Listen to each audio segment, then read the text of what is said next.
que 4 señores que trabajaban para IBM en Alemania le proponen a su empresa un proyecto y la empresa le dice no va porque la gerencia dice que no va.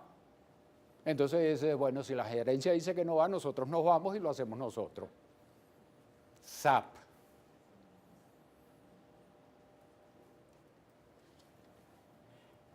Aparece un señor como Bill Gates, que hace lucir a Rockefeller como un ridículo.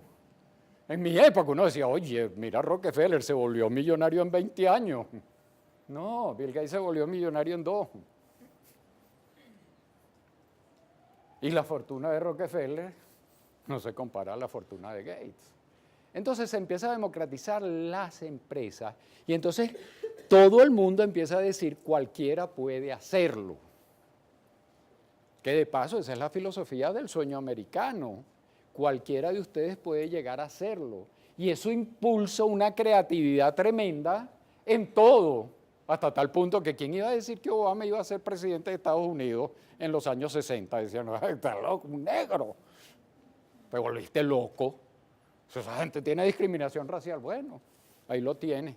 Y no fue que hizo una carrera, léanse la historia de Obama, una carrera de 10 años para llegar a presidente con todas las cosas en contra, con un nombre feo, porque tiene un nombre que suena a Hussein, con una formación fuera de Estados Unidos, negro, y el hombre llega por voto popular de los blancos. Entonces, amigos, esto está impactando las sociedades. Entonces, ¿qué viene después? Los japoneses, Dios mío. Entonces te empiezan a llegar unos japoneses con una ola de eficiencia y calidad que deja loco a todo el mundo. Que deja loco a todo el mundo. Y a mí me gustaría que nos situáramos a comienzos de los años 80. Nos ubicáramos en la mentalidad de los grandes magnates de Estados Unidos. ¿Quiénes eran los grandes magnates? Los que habían originado la nueva era, la industria automotriz. ¿Quiénes dominaban los carros, el mercado automovilístico? Ford, General Motors, Chrysler, y no dejaban entrar gente, porque por ahí hay una película de un tipo que había inventado un carro mejor que todos ellos y lo arruinaron. Véanse esas películas. Pero en ese momento, Toyota entra como si nada en Estados Unidos, con carros hechos en Japón. Al principio el directorio de General Motors dice, ¿qué pasó? Entonces manda a levantar un informe y por supuesto el informe fue complaciente. No se preocupen, aquí no va a pasar nada. Cuando la Toyota no tiene capacidad para darle servicio a los carros que está vendiendo. Cuando empiecen a echarse a perder los carros y el dueño vea que no tiene dónde mandarlo a reparar, se acabó Toyota. Señores, pero habían fallado en un paradigma, el Toyota no se echaba a perder. Y cuando ven que el Toyota no se echa a perder, dicen, bueno, ¿y por qué no se echa a perder? Un carro americano en el año 80, nuevo, iba 4 veces al taller por reparaciones mayores, porque eso es lo que se llama el debugging del carro, la curva de la bañera que la conocen los ingenieros. Por eso es que te daban 1 año de garantía. Toyota podía darte 2, 3, 4, 5 años y estaban tranquilos. Entonces, amigos, había cambiado algo. Y ese cambio la gente no se lo explicaba en el año 80. Y en el año 80, entonces salen, y le estoy hablando de las consultores mundiales que se las sabían todas como McKinsey. Yo trabajé 5 años de contraparte de McKinsey. Los conozco, bueno, tomé los cursos con ellos, me formé con ellos como consultor de paso, los admiro. Pero en esos mismos años en que yo trabajaba como contraparte de McKinsey, tuve uno de los primeros 100 libros que sacaron ellos, o de 500 libros, la primera edición que tiraron nada más que para los clientes, en búsqueda de la excelencia. Como los americanos no les podía entrar en su cultura, que ellos, que habían sido los creadores de la nueva era, que eran admirados, que no sé qué, que hubieran unos japonesitos por allá, que lo que eran unos copionetos, y les estuvieran fabricando mejor que ellos, ustedes saben lo que se les ocurrió. En lugar de ver qué hacían los japoneses, el orgullo americano no, dijo, no, vamos a ver qué hacen las empresas excelentes americanas y vamos entonces a extraer la fórmula gerencia del conocimiento para aplicarla en todas las empresas y que eso funcione. Y entonces seleccionaron un grupo de empresas excelentes por definición y las pusieron a trabajar, y las pusieron a estudiar y sacaron el libro. Y el libro fue un bestseller que, bueno, se vendió por años hasta que a alguien 5 años después se le ocurrió examinar qué había pasado con esas empresas descritas en el libro. 75% de ellas quebradas. ¿Está claro? Entonces fue cuando se les ocurre empezar a investigar qué pasaba de verdad.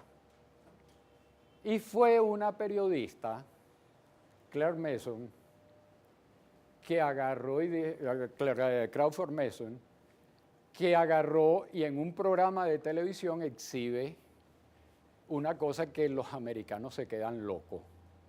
El éxito de Japón, el programa de paso se llamaba Si los japoneses pueden, ¿por qué no podemos nosotros?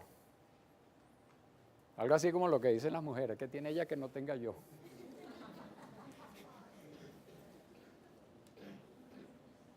Y descubren que el éxito de Japón consiste en que hay una nueva manera de funcionamiento de las empresas, pero lo peor, lo más vergonzoso, que la habían inventado los americanos y como nadie les paraba, se la dieron a los japoneses.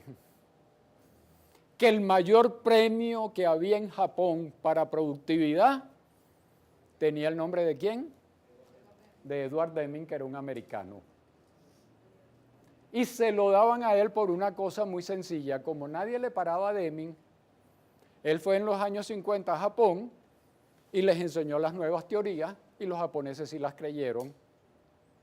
Y el seminario que él dictó, en esa época no habían grabadoras, sino taquígrafos, se lo taquigrafiaron completico y sacaron en un libro y le llegaron al señor Deming y le dijeron, señor Deming, ¿usted nos permitiría publicar este libro? Y Deming, en un gesto de generosidad, dice, no solo lo publican, sino que les regalo los derechos de autor. Y el libro se vendió como pan caliente y resulta que con los fondos del libro decidieron crear, eso lo sacó la Asociación Japonesa de Ingenieros y Científicos Japoneses, decidieron crear un premio a las mejores empresas para estimularlas. Y ese es el premio Deming de la calidad. Entonces, amigos, estos son los cambios y entonces llegamos a los tiempos modernos, donde entonces empiezan a fracasar una serie de empresas como Enron, como WorldCom, como Stanford ahorita, y entonces la gente se empieza a dar cuenta que el elemento ético no es una opción, sino es la base de las ventajas que puede tener una empresa. Y eso lo podemos ver, yo lo pongo siempre con un ejemplo muy sencillo. Tú eres profesional, creas tu empresa y trabajas como un profesional independiente.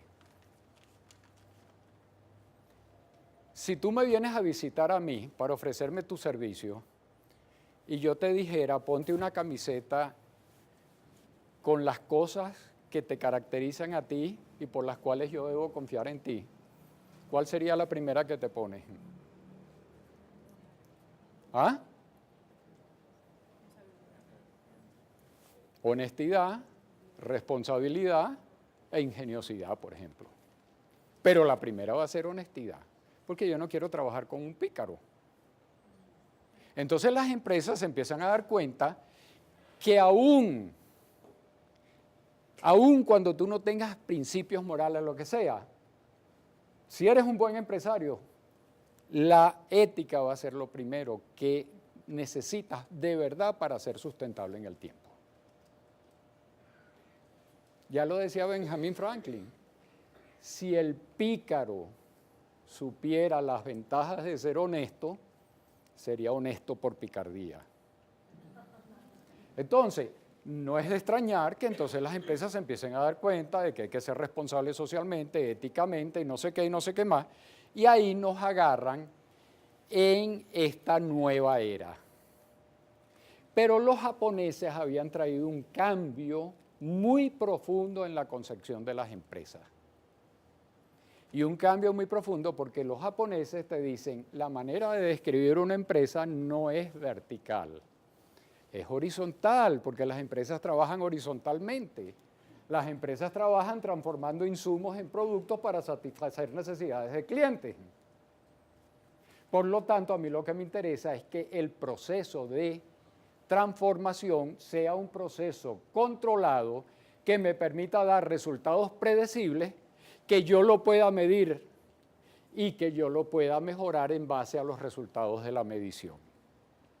Y ahí cambia y arroja el principio que nos había gobernado. Ya si yo entro en una empresa moderna, a mí no me van a dar un organigrama, sino un flujograma de procesos. Ya no me van a dar una descripción de puestos, sino que me van a decir en qué actividades de ese flujograma participo yo, con quiénes participo y qué actividades realizo. Y ya no me van a decir, usted tiene que cumplir esto. Me van a decir, usted tiene que cumplir esto, pero si tú tienes una idea mejor, proponla y cambiamos y mejoramos el proceso, pero lo dejamos de una manera estable. Esa es la base de ISO 9000. Entonces, amigos, cambia el paradigma. Ya la forma de controlar los resultados de las empresas no es controlando a la gente, es controlando a los procesos. Y la gente actúa dentro de los procesos. Pero ¿quiénes diseñan los procesos y quiénes tienen el derecho de cambiar los procesos en la empresa? ¿Quiénes? Los gerentes. Es lo que dice, lo que decía Paul, sigo fusilándolo. La gente, tú no puedes, la gente, un operador de caldera no se puede volver creativo y decir voy a llevarla fuera del límite. El único que puede autorizar eso es la gerencia. Entonces, Deming les dio un principio fundamental. El 90% de los errores no son humanos, son errores de proceso. Apenas el 10 o el 5% se debe a la gente. El resto es porque el proceso está mal estructurado por una de dos razones. O porque no tiene la capacidad para producir lo que se quiere producir, o porque no se sabe operar el proceso adecuadamente. ¿Me siguen? Entonces, amigos, eso cambia nuestro patrón y entonces nos cambia el paradigma que había estado vigente por 2000 años y pico. La forma de controlar a la empresa es controlando los procesos. Y si eso es así, amigo, ¿qué nos cambia en la empresa? Que entonces empezamos a ver que tenemos que cambiar de esa concepción que creíamos sagrada, estructural, burocrática, a una concepción de proceso. Ojo, y no hay opción. El jefe que mencionaba a Paul, que le decía, yo te lo sugiero fuertemente, era yo. No hay opción. Te sugiero fuertemente que consideres eso. El problema no es si vas a saltar o no, sino a qué altura. Pero vas a saltar. Porque si no, te vas a quedar en la prehistoria. ¿Está claro? Entonces, ¿qué es la otra cosa? Y eso le choca a los gringos. Una cultura individualista como la americana le cuesta un pullero entrar en una concepción de proceso porque eso es una concepción de trabajo en equipo. Entonces al muchacho que lo acostumbraron en la universidad, que lo corregían por curva, que el primero tenía A, el segundo B, el tercer C, de repente es como que yo cambiara la cuestión y le dije, bueno, la nota de este curso no es por cada uno de ustedes, sino que la mayor parte de la nota es por lo que el grupo me produzca. Eso te obliga entonces a cambiar la manera de trabajar en la empresa. ¿Por qué? Porque el americano típico, como lo habían formado, él se reservaba la información, él se reservaba todo. ¿Para qué? Para él tener la A en el examen, la mayor nota en el examen. Pero ¿qué pasa cuando tú tienes que trabajar en equipo? Que más bien tú tienes que compartir para que el equipo dé el máximo resultado, porque dependiendo del resultado del equipo, va a estar el resultado tuyo. Y eso nos cambia la concepción de trabajo, porque entonces se entra a todo en el equipo, en que todo el proceso es responsabilidad del equipo y no de nadie en particular. Eso hace que en la cultura japonesa tú no tengas que tener, como en los organigramas, cuando yo estudiaba teorías organizacionales, a mí me decían que el span de control, yo no sé si ustedes se acuerdan, el span de control era cuánto es el máximo de gente que puede estar debajo de una persona, y me decían nunca más de 7. Es un principio de organización y método que se sigue estudiando. ¿Todavía sigue? Dios mío. Bueno, pero resulta que el span de control puede ser 20, cuando el que ejerce el control no está controlando, sino coordinando a un equipo. Y cuando los miembros del equipo saben que les interesa que el resultado del equipo sea bueno y no que el resultado individual sea bueno. Pero amigos, eso que es tan difícil venderlo en la cultura americana, en la cultura nuestra sale como pan caliente. Porque nosotros naturalmente somos así. Naturalmente. Entonces, fíjense lo siguiente. Cuando se dan cuenta que la individualidad no funciona, entonces es cuando empiezan a crearse las coaliciones e incluso las alianzas entre competidores. Yo vengo de la industria petrolera. Hace 20 años para nosotros era inconcebible la palabra ExxonMobil. ConocoPhillips, porque Conoco era una compañía competidora muerta con Phillips y Exxon era una compañía competidora muerta con Mobil. Esa unión era como decir Chávez Rosales. Pero se tuvo que dar porque si no se morían ambas empresas. ¿Me siguen? Ok. Entonces, la otra cosa, las empresas pasaron de la existencia física a la virtualidad. Antes, tú tenías tu tarjetica y tú no podías mostrar en tu una tarjeta de presentación si no tenías una dirección a dónde mandarte. Hoy las direcciones no existen. Déjame ver si existen. Vale, ven. Uy, sí, todavía existen, perdón. Pero hoy lo que sí es importante es que si no dice www.tal.com, tú no estás en el juego. Señores, y eso nos está cambiando la vida. A mí me da risa porque dentro de los cursos que yo doy siempre les pregunto a la gente, si tú fueras a escoger entre varias empresas, ¿qué factores tomarías en cuenta para decidirte por un trabajo? Y siempre, inevitablemente, la gente dice ubicación.